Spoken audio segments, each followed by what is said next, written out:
And we begin tonight with our weather. Some record-breaking February heat is settling into Arizona over the next few days. Good evening and thanks so much for joining us for 12 News at 10. I'm Khadija Devine. And I'm Troy Hayden. Mark's off tonight. This is one of the busiest times of the year for Arizona tourism, and our visitors are showing up to feel the heat as we head towards the weekend. Yeah, that's right. Let's check in now with meteorologist Lindsay Riley, who has a first look at our weather impact forecast.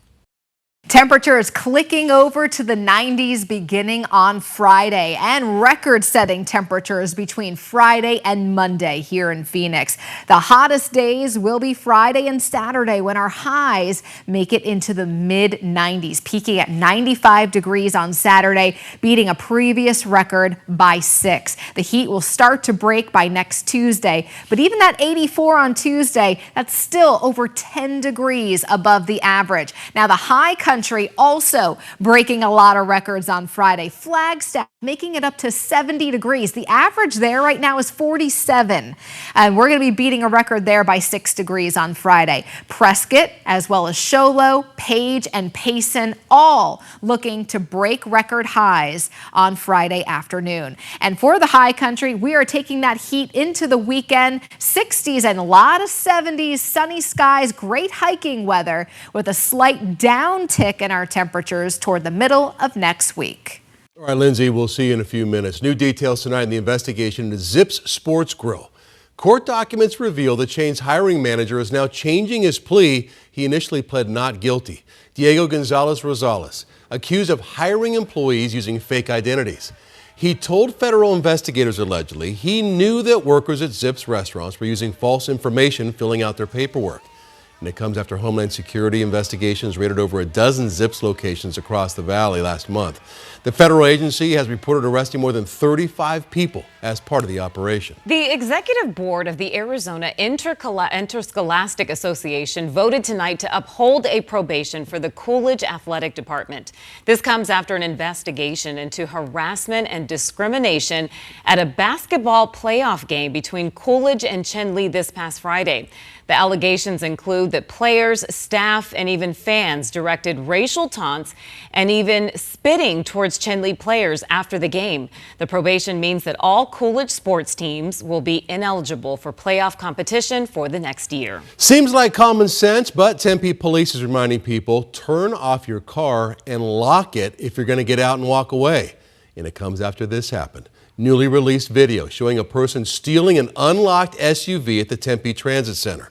12 News journalist Tiani Jadalang joins us now live in studio. And it, again, seems like common sense to go ahead and make that happen, but it didn't happen in this case. Troy, you're right. The incident took place on the evening of January 26th. The suspect, Paulino Romero, entered an unlocked car and drove off without permission.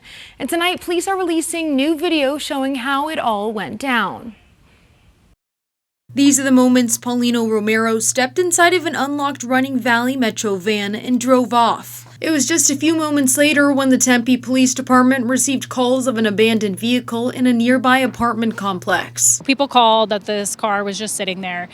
From that point, our officers did an area check, tried to figure out, who was involved, why this SUV was just sitting there. So from there, they started gathering information. But it wasn't until the driver reported the Valley Metro vehicle missing that the Tempe PD put 2 and 2 together. They also got a call from the driver who had reported, that the vehicle was missing, that the car was missing. So that's when they put 2 and 2 together that this car located at the apartment complex was the same stolen SUV. The suspect was arrested a few days later on 1 count of unlawful use of means of transportation. And the video on your screen was obtained thanks to a dash cam inside the vehicle. Now it was this 5th Street Market that Tempe PD tell me helped identify the suspect in the case. They were able to see that the suspect had a bag with him. So they were able to locate the local business right by the transit center, and they were able to track that same man being inside the business earlier. So we were able to get more good footage, again, of what this person looked like, of their face, their body type, which all helped in the identification of this man. But the big takeaway from this, Tempe PD says, is to lock your car. Locking your car, locking your vehicle. What seems like a quick 2 seconds turns into a crime of opportunity for people who are looking for it. Now, according to Tempe PD, this happens more than many people expect while pumping gas, running in to grab food, and the list goes on and on. So they want to remind drivers to always be cautious and never leave your car unlocked and unattended. Live in studio, I'm Tiani Jadling, 12 News. All right, good reminder there. Tiani, thank you. Police arrest a man they say set a barbershop on fire on purpose earlier this month. Aldo Martinez Signs, suspected of starting this fire in the early morning hours of February 5th. Investigators worked the scene in the following days, and they found some wooden matches near one of the doors. Also, a specialized canine was brought in and detected accelerants throughout that whole building. Police were then able to trace a car seen in the area back to Signs. He's now facing 1 count of arson. A multi-agency human trafficking operation now has 173 people behind bars. Suspects from across Arizona and even out of the state are accused of trafficking both children and adults. 12 News journalist Gabriela Becerra has the details on the operation. This is an annual operation led by Scottsdale Police Department's Heat Unit, where for 12 days straight, detectives target and arrest sex buyers, child predators, and anyone involved in sex trade and human trafficking. Don't come here if you intend to do bad things. Mayor Lisa Borowski commended the Scottsdale Police Department for their efforts to stop human trafficking across the valley. Their most recent operation led to 173 arrests, 40 felony, and 133 misdemeanors.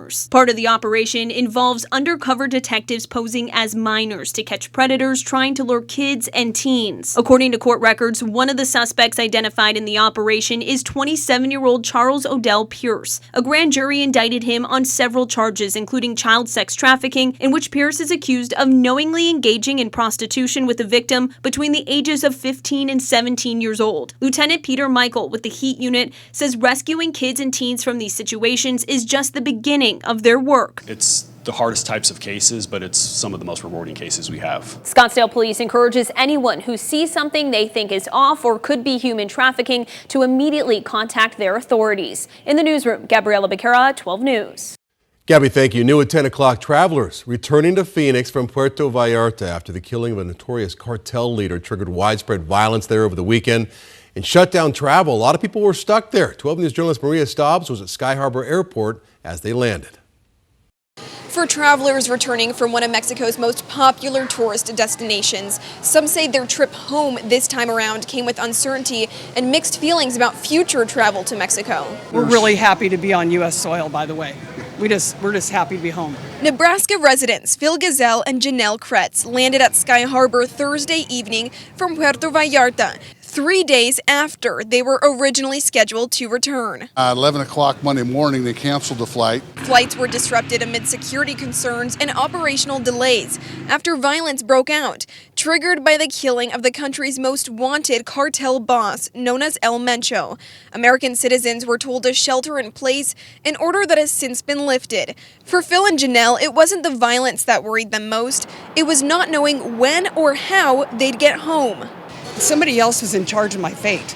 Like, I didn't have any control of my own fate, and I didn't like that. Traveler Brenda Garrett never had to reschedule her flight, but her plans were far from stress-free. Really, up until yesterday, I wasn't certain if it was happening because the airport was a mess because of all the rescheduled flights and like the security TSA was backed up way. Still, the experience hasn't deterred her from future trips. So you don't have any fears going back at all? No.